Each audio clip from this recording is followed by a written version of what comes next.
आशा करते हैं कि आप अच्छे होंगे, स्वस्थ होंगे। आप पता है कि हम आपके लिए हर संभव प्रयास कर रहे हैं कि रिकॉर्डेड वीडियो के माध्यम से आपको तैयारी करवा रहे हैं, जिसमें आपको फायदा होने वाला है रेलवे भर्ती परीक्षा के लिए और खासकर एनटीपीसी ग्रुप डी के लिए। आप पता होगा कि हम आपके लिए कांस्टेबल के लिए भी तैयारी करवाए, तो इस प्रकार से हम तैयारी करवाए वैसे एग्जाम प्रश्न आए थे, तो आप लोग देखिएगा और अपने साथियों को भी अवगत कराएं कि आपको फ्री ऑफ कॉस्ट पढ़ाया जा रहा है रिकॉर्ड वीडियो। और पिछले ईयर के प्रश्न रहेंगे, ध्यान रखें, जिसमें आपको मैथ्स, रीडिंग, जीकेजीएस तीनों पोर्शन आपको मिलेगा। और रही बात यहाँ पर हम आपको हाल ही में एग्जाम हो कांस्टेबल का, उसके भी तीनों पोर्शन कवर करा रहे हैं और आपको एनटीपीसी ग्रुप डी का पिछले ईयर के प्रश्नों के माध्यम से न्यू अप टू डेट प्रश्न कवर हो रहे हैं, जहाँ पर आपको प्लेलिस्ट का नाम रहेगा रेलवे भर्ती परीक्षा 2025-26 एनटीपीसी ग्रुप डी। वहाँ पर जाके आपको इन सब वीडियो का भंडार मिल जाएगा, जाके देखिएगा, एक बार विजिट करें, विश्वास के साथ देखिएगा। सही, सटीक, ऑथेंटिक और न्यू अप टू डेट प्रश्न कवर हो रहे हैं, विश्वास कीजिएगा, आपके लिए 70-80% आपको फायदा मिलेगा। चलिए, तो आपको बता दें, हम आपको तीनों पोर्शन के वीडियो दिखाएंगे, तीनों भर्ती परीक्षा के, हाल ही में एग्जाम हुआ कांस्टेबल का उसका भी और एनटीपीसी ग्रुप डी का। जो आपको हाल ही में एग्जाम हुआ है उसका पैटर्न समझ में आएगा, और जो पहले एग्जाम हुआ था उन दोनों को आप एनटीपीसी ग्रुप डी का तीनों को आप लोग कंबाइन तुलनात्मक अध्ययन करके पढ़ लीजिएगा। चलिए, हम आपको दिखाने काम करेंगे, आपको बढ़िया से लिखना, कॉपी नोट डाउन करना है, पढ़ते रहिएगा, आपके साथ बहुत अच्छा होने वाला है कि हम आपकी तैयारी करवा रहे हैं। चलिए, आप देख पा रहे होंगे जीकेजीएस का, यह आपका एनटीपीसी का जीकेजीएस का पीओ की क्लास चल रहा है। हम आपको क्लास के पहले बता दिया करेंगे कि एनटीपीसी का, ग्रुप डी का, की कांस्टेबल का, समझे। इस प्रकार से हम टॉप 20 प्रश्न कवर करेंगे, देखिएगा, देखते लास्ट तक देखिएगा। वन्यजीव संरक्षण अधिनियम 1972 में कितनी अनुसूचियाँ थी, याद रखिएगा, तो 6। ये आपका आंसर होगा। अगर आप पूछ लेता कि वन्य जीव संरक्षण अधिनियम कब पारित हुआ, तो याद रखिए 1972 में। इसमें आपके 6 अनुसूचियां शामिल किया गया था। ये आपका प्रश्न रहा। अगला प्रश्न देखिएगा, आपको विद्युत स्थितिक अवक्षेपित का प्रयोग इनमें से किसके नियंत्रण किया जाता, याद रखिएगा, तो आपका आंसर आएगा वायु प्रदूषण। इस प्रकार से आपको संपूर्ण प्रदूषण के, जल प्रदूषण, वायु प्रदूषण, ध्वनि प्रदूषण, सब चीज़ पढ़ना है। तो विद्युत स्थितिक अवक्षेपित एक प्रकार का क्या होता है, आपका उपकरण होता है। इसका उपयोग नियंत्रण, मतलब किसका नियंत्रण, ध्वनि के नियंत्रण, ध्वनि सॉरी क्षमा चाहूँगा, एयर पोल्यूशन होता है, तो वायु प्रदूषण के नियंत्रण के लिए विद्युत स्थितिक अवक्षेपित का प्रयोग किया जाता है। आपको इतिहास, भूगोल, राजनीति, अर्थशास्त्र, करंट अफेयर, खेल, समसामयिक घटनाएं, सभी प्रकार के कंप्यूटर साइंस, सभी प्रश्न आपको एक ही वीडियो में 20 प्रश्नों के माध्यम से आपको समझा के बताएंगे। आपको समझने का प्रयास करना है कि पैटर्न क्या फॉलो कर रहा है, group D, NTPC, RPF constable के प्रश्नों के साथ क्या तुलनात्मक अध्ययन कीजिएगा और इन चीज़ों को दिमाग में बैठा लीजिएगा। अगला प्रश्न आप देख पा रहे होंगे, इनमें से किस अवधि को भारत में स्वर्ण क्रांति के नाम से जाना जाता है। आप पता होनी चाहिए, हमारे भारत में कृषि की में अलग प्रकार के विकास करने के लिए भारत सरकार व कृषि मंत्रालय द्वारा समय समय पर अनेकों प्रकार क्रांतियाँ चलाई गई थी। स्वर्ण क्रांति, गोल क्रांति, मूक क्रांति, शतावार क्रांति, क्रांति, हरित क्रांति, आप सुने होंगे। तो स्वर्ण क्रांति की बात कर रहा है, यह सदाबहार, क्षमा चाहूँ, सॉरी, हाँ, स्वर्ण क्रांति के संबंध किससे, याद रखिएगा, बागवानी, ठीक है, बागवानी से संबंधित है, या आप बोल सकते फल और बागवानी से संबंधित क्रांति का नाम क्या, स्वर्ण क्रांति है। और आपको बता दें, यह क्रांति 1991 से 2003 के मध्य बहुत प्रचलित थी और इसका शुभारंभ हुआ था। तो इसकी अवधि की बात कर रहा है, तो स्वर्ण क्रांति का जो समय था 1991 और 2003 के बीच में था। और हरित क्रांति का बात करें तो आपका 1965 से 66 के मध्य जाना जाता है इसका शुभारंभ, ना समझे। चलिए, तो आप क्रांति के नाम बता, हरित क्रांति, गुड़ क्रांति, मूक क्रांति, रजत क्रांति, सदाबहार क्रांति, इंद्रधनुष क्रांति, पीली क्रांति, तो आपने सुने होंगे। इन सभी क्रांतियों के बारे में आप लोग पढ़ लीजिएगा, किससे संबंधित है व किस प्रकार से उसमें योगदान हुआ। अगला प्रश्न आपके समक्ष है, DVI-1 किस प्रकार के सिग्नल पास करता है। यह आपका कंप्यूटर संबंधित प्रश्न, याद रखिएगा, तो डिजिटल और एनालॉग वीडियो दोनों सिग्नल पास करता है, ठीक है। जो आपका आंसर रहा ऑप्शन नंबर 4, डिजिटल और एनालॉग वीडियो दोनों सिग्नल पास करता है, कौन, DVI-1, जो आपका आंसर रहा। अगला प्रश्न की चलता, अगला प्रश्न देखिएगा विद्यार्थियों, अगर आप सिस्टमेटिक क्रम से आप क्लास लगाते रहोगे तो आप बता देता हूँ, मैं यकीन दिलाता हूँ कि आपको प्रश्नों में समझने में दिक्कत नहीं जाएगा, पैटर्न फॉलो क्या हो रहा है। और आप लोग याद रखिएगा, कुछ प्रश्नों का रिपीटेड होता है रेलवे में, कुछ नहीं, बहुत सारे प्रश्नों का, और टॉपिक तो वही आने वाला है जो आपको आएगा। मृत पोषी पोषण क्या है, अगर आपको पता होगा, इसके पहले आपको 100 पोषी का प्रश्न आया था, तो हम आपको उस समय बताए थे मृत पोषी पोषण क्या होता है, याद रखिएगा। जीव अपना भोजन मृत एवं छह पदार्थों से प्राप्त करता है, उसे हम मृत पोषी पोषण कहते हैं।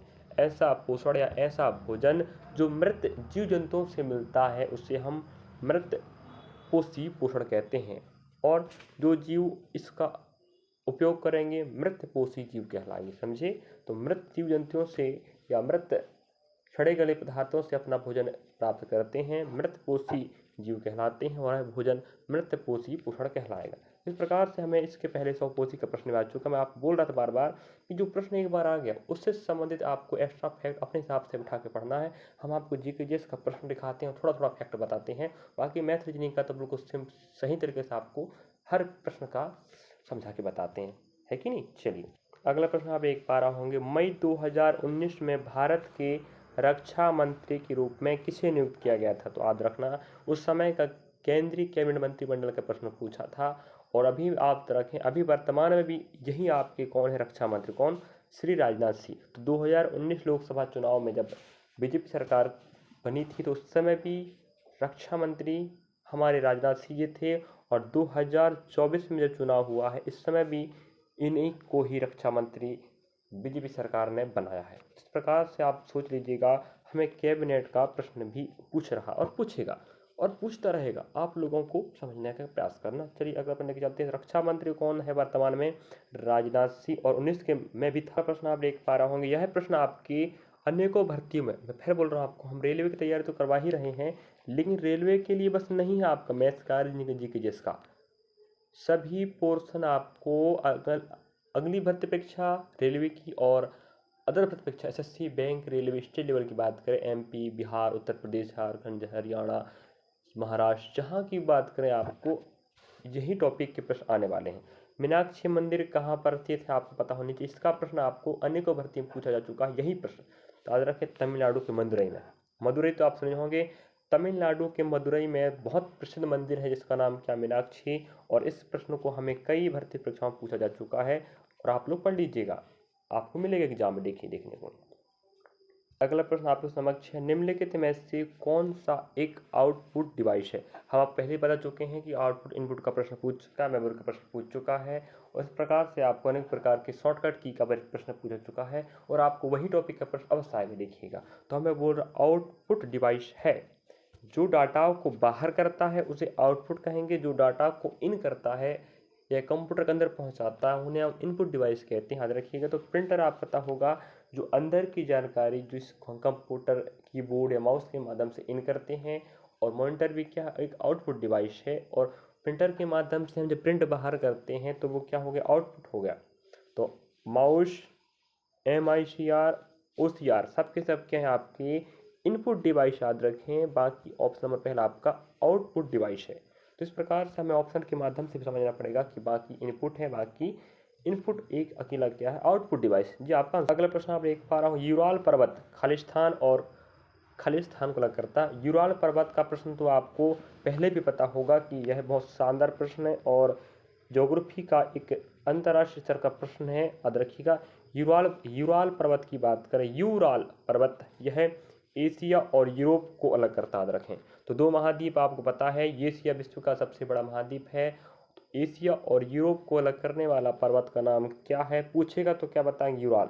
या यूराल पर्वत किन दो महाद्वीपों को अलग करता है? तो याद रखिएगा एशिया और यूरोप, ये आपका आंसर हो जाएगा। और आपको पता है कि भारत एशिया में स्थित है, और विश्व का सबसे बड़ा महाद्वीप एशिया ही है, समझे। चलिए अगला प्रश्न लेके चलते हैं, आप समझ गए होंगे। प्रश्न लिखिएगा, अपने 100वें अंतर्राष्ट्रीय टेस्ट मैच में दोहरा शतक लगाने वाले, चलिए तो आप बोल रहा था अपने 100वें अंतर्राष्ट्रीय टेस्ट मैच में दोहरा शतक लगाने वाले पहले खिलाड़ी का नाम क्या? तो आपका आंसर होनी चाहिए जो रूट, ठीक है। जो रूट क्या थे? 100वें अंतर्राष्ट्रीय टेस्ट मैच में दोहरा शतक लगाने वाले पहले खिलाड़ी बने थे। इस प्रकार से आपको प्रश्न खेल व खिलाड़ी से संबंधित जितने भी खेल होते हैं, संबंधित खिलाड़ी किस राज्य के रहने वाले हैं, और उनसे संबंधित पुरस्कार व उनके जो फैक्ट हैं कि क्या शतक लगाया है। आप क्रिकेट की बात करें तो शतक, दोहरा शतक, इस प्रकार से जो भी आपके फैक्ट होते हैं उन्हें आपको पढ़ना पड़ेगा, समझे। चलिए अगला प्रश्न आप देख पा रहे होंगे, भारतीय संविधान की किस धारा के अंतर्गत राज्यों की अंतर्राष्ट्रीय शांति एवं सुरक्षा संबंधित दायित्व का उल्लेख किया गया है? तो याद रखें, राज्य के नीति निर्देशक तत्व, और आपको पता होनी चाहिए। इस प्रकार से आपको भाग 1, भाग 2, भाग 3, भाग 4 इनका प्रश्न तो आपको बार बार पूछेगा। मौलिक अधिकार, मौलिक कर्तव्य और बहुत महत्वपूर्ण आर्टिकल व आपको संविधान का संशोधन भी आपको प्रश्न पूछेगा, और संविधान के स्रोत, ठीक है, जिस देश से आपने किस प्रकार का संविधान को अंगीकृत किया है या अपनाया है, ये बात भी हमें प्रश्न पूछता है। तो याद रखिएगा। तो भारतीय संविधान की धारा, किस धारा की बात कर रहे हैं? अंतर्गत अंतर्राष्ट्रीय शांति और सुरक्षा संबंधी दायित्वों को उल्लेख मिलता है। तो भारत की सुरक्षा, अंतर्राष्ट्रीय सुरक्षा, इन सब की बात हमें राज्य के नीति निर्देशक तत्व, जिन्हें हम राज्य के कल्याणकारी तत्व कहते हैं, जिनका उल्लेख भाग 4 में मिलेगा, जिनका 36 से 51 अनुच्छेद में जानकर मिलेगा। ठीक है, भाग 4 के 36 से 51 अनुच्छेद तक इसका उल्लेख मिलेगा। अगर आप प्रश्न पूछ ले कि राज्य के नीति तत्वों को कहाँ से लाया गया, तो याद रखिएगा, इन्हें आयरलैंड देश से लाया गया। ये बात हम आपको बता दें, पहले भी हमें प्रश्न में पूछा जा चुका, हम आपको बता चुके हैं कि संविधान का स्रोत आप अवश्य पढ़ लीजिएगा। चलिए, प्रश्न हमें समझा दे रहा है बेटा, नकल बता रहा कि अगली बार मैं इस टॉपिक का प्रश्न आऊँगा। बस आपको हम दिखा रहे हैं, समझा रहे हैं, बात मानिएगा, और ऐसे टॉपिक उठा के आप पढ़ लेते देखिएगा कितना अच्छा नंबर आप इंक्रीज कर सकते हो। आप खुद बोलते हैं, आप खुद देख लीजिए भाई। अगला प्रश्न देखिएगा, बुद्ध चरित नामक महाकाव्य किसने लिखा है? इससे पहले अब हमें पूछा था मेघदूतम किसकी रचना है। जस्ट इसके पिछले वाले पार्ट में बात करें तो मैं आपको बता चुका हूँ, प्रमुख इतिहास के आधुनिक पुस्तकें व ट्रेंडिंग जो पुस्तकें हैं आपको पढ़ना पड़ेगा। तो बुद्ध चरित ध्यान रखें विद्यार्थी, यह है अश्वघोष की प्रसिद्ध महाकाव्य है। हमें प्रेमचंद की पुस्तक पूछ चुका है, ध्यान रखें, और हमें फिर प्रेमचंद का पूछा था, कालिदास का प्रश्न पूछा था, और अभी देख पा रहे हैं आप लोग अश्वघोष की पुस्तक का नाम क्या? बुद्ध चरित। तो बुद्ध चरित के लेखक कौन है? याद रखिएगा, अश्वघोष। इस प्रकार से हमें प्रश्न पूछ लिया, और अगली बार आपको किसी अन्य टॉपिक का भी प्रश्न पूछ सकता है पुस्तक के रूप में, और पूछेगा, याद रखिएगा। आपको बता ही दिए हमने आपको कि यह जो प्रश्न चल रहा है 20 प्रश्न आपको एनटीपीसी के पिछले ईयर के प्रश्न 2022 या 23 में एग्जाम हुआ था, आप पता होगा। तो सोचिएगा 2022 में एग्जाम हुआ था, और वर्ष 2009 में भारत ने इनमें से किस देश के साथ एंटी माइक्रोबियम प्रतिरोध के क्षेत्र में सहयोग हेतु एक समझौता ज्ञापन पर हस्ताक्षर किए थे? तो देखिएगा 2022 में पेपर हुआ था, और हमें 2009 का प्रश्न पूछ रहा है करंट अफेयर के रूप में। तो ये आपका उस समय का करंट अफेयर रहा होगा, आपको देखिएगा। तो याद रखिएगा, आपका आंसर होगा ऑप्शन नंबर चौथा, स्वीडन के साथ ज्ञापन पर हस्ताक्षर किया था भारत ने 2009 में। किस लिए? एंटी माइक्रोबियल प्रतिरोध के क्षेत्र में, समझे। इस प्रकार से अंतर्राष्ट्रीय समझौते, अंतर्राष्ट्रीय संगठन हम पहले बता चुके हैं कि इनका प्रश्न पूछता है। अगला प्रश्न देख पा रहे हो आप लोग, मार्च 2019 में अहमदाबाद मेट्रो रेल सेवा का पहला चरण का उद्घाटन करते समय प्रधानमंत्री श्री नरेंद्र मोदी द्वारा लॉन्च की गई स्वचालित किराया संग्रह गेटिंग प्रणाली का नाम क्या है? याद रखिएगा, स्वागत। ठीक है, तो हमें क्या बोल रहा है, अहमदाबाद में जब मेट्रो रेल सेवा का उद्घाटन चल रहा था, उस समय नरेंद्र मोदी ने लॉन्च किया था स्वचालित किराया संग्रह गेटिंग, आप पता होना चाहिए, स्वचालित किराया संग्रह गेटिंग प्रणाली। जैसे आपने देखे होंगे, जो बड़े बड़े रेल स्टेशन होते हैं, उनके बाहर एक प्रकार का स्वचालित किराया वाला एक क्या लगा होता है, आपके पास मशीन होता है, ध्यान रख, उसका नाम क्या रखा गया है? स्वागत। ठीक है, ये आपका आंसर रहेगा। इस प्रकार से आपको पढ़ना पड़ेगा कि कौन व्यक्ति ने क्या उद्घाटन किया है। अगला प्रश्न आप देख पा रहे होंगे, देखिएगा, खालिस्तान को किसी अन्य को अंतरित नहीं किया जा सकता, और वह उस व्यक्ति की आय और लाभों पर अध्यारोपित किए जाते हैं जो इनका भुगतान करता है। याद रखिएगा, आंसर आएगा प्रत्यक्ष कर। प्रत्यक्ष कर को किसी अन्य व्यक्ति को अंतरित नहीं किया जा सकता, और ये उस व्यक्ति की आय और लाभों पर अध्यारोपित किए जाते हैं, और इनका भुगतान उन्हें करना ही पड़ता है। ठीक है, प्रत्यक्ष करों की बात हो रही, समझे। इस प्रकार से आपको कर से समझ प्रश्न, ये आपका अर्थशास्त्र का प्रश्न रहा, समझे, हर क्षेत्र का प्रश्न आएगा भाई, याद रखिएगा। अगला प्रश्न देखिएगा, इनमें से किसे भारतीय योजना का वास्तुकार कहा जाता है? याद रखिएगा। तो ऑप्शन नंबर आपका पहला राइट होगा, पीसी महालनोबिस, प्रशांत चंद्र महालनोबिस इनका पूरा नाम है। तो इनमें से किसे भारतीय योजना का वास्तुकार कहा जाता है? आप पता होनी चाहिए कि 1951 से हमारे भारत में योजना आयोग का शुभारंभ हुआ था। इसके बाद 2014 में इसका नाम चेंज करके नीति आयोग कर दिया गया। उसके बाद 2017 में इसको बंद कर दिया, ठीक है। और रही बात नीति आयोग, तो अभी चल रहा है, ध्यान रख, नीति आयोग अभी वर्तमान में है, लेकिन जिसका काम था पंचवर्षीय योजना बनाना, लेकिन वो काम बंद हो गया। तो 1951 में योजना आयोग बना था और योजना के लिए जो मॉडल तैयार किया जाता था वो अलग अलग व्यक्ति द्वारा किया जाता था। उसी योजना का वास्तुकार किन्हें कहा गया? प्रशांत चंद्र महालनोबिस, समझे, याद रखिएगा, ये आपका आंसर रहेगा। प्रश्न आप देख पा रहे हो, देखिएगा, शानदार प्रश्न पूछा है। इनमें से किस रोग से पीड़ित रोगी नेत्रदान नहीं कर सकते? याद रखें, तो अगर आपको रेबीज है तो आप कर सकते हैं, समझ आऊंगा। देखिएगा, यह प्रश्न पूछ रहा, इनमें से किस रोग से पीड़ित रोगी नेत्रदान कर सकते हैं? नेत्रदान में होता है नेत्रदान पूरा नहीं किया जाता, सिर्फ कॉर्निया दान किया जाता। आपको पूछा जाए कि नेत्र में या आंख दान में किस चीज़ का दान किया जाता, तो याद रखिए कॉर्निया का सिर्फ। तो नेत्रदान की बात करें, रेबीज का व्यक्ति नहीं कर सकता, हैजा से पीड़ित व्यक्ति नहीं कर सकता, टिटनेस से व्यक्ति नहीं कर सकता, लेकिन मधुमेह, जिसे हम शुगर की बीमारी कहते हैं आमतौर पर, इससे संबंधित व्यक्ति नेत्रदान कर सकता है। लेकिन ऑप्शन दूसरा, तीसरा, चौथा से पीड़ित व्यक्ति नहीं कर सकता। बहुत शानदार प्रश्न देखिएगा, ये आपका साइंस का प्रश्न रहा। इस प्रकार से आपको पता होनी चाहिए कौन सा रोग किसके कारण जनित होता है, विषाणु जनित है, वायरस जनित है, बैक्टीरिया जनित है, प्रोटोजोआ जनित है, ये प्रश्न आपको पूछ लेता है। देखिएगा, स्तूप में निर्मित छज्जे जैसी संरचना को क्या कहा जाता है? रखिएगा, तो हर्मिका। जैसे आपको पता होगा सांची का स्तूप बना है, स्तूप होते हैं, जैसे आप पता होनी चाहिए, बड़े बड़े स्मारक बनाए जाते हैं तो उनमें स्तूप बने होते हैं। तो स्तूप मंदिर में जो सज्जे होते हैं, छज्जे, जिन्हें क्या बोलते हैं? छज्जे, जो संरचना होती है उन्हें हर्मिका नाम दिया गया। क्या नाम दिया गया? हर्मिका, ठीक है। जो प्राचीन कलाकृति, याद रखिएगा, जिनमें छज्जे बने होते हैं, इन्हें हर्मिका कहा जाता है। अगला प्रश्न आपके समक्ष है, इनमें से किस योजना का आयुष्मान भारत राष्ट्रीय स्वास्थ्य संरक्षण मिशन में विलय कर दिया गया? याद रखें, तो आपका आंसर होना चाहिए आयुष्मान योजना। आयुष्मान भारत योजना के तहत 5 लाख तक मुफ्त इलाज दिया जाता है, ये गारंटी देते हैं हमारे श्री प्रधानमंत्री नरेंद्र मोदी द्वारा।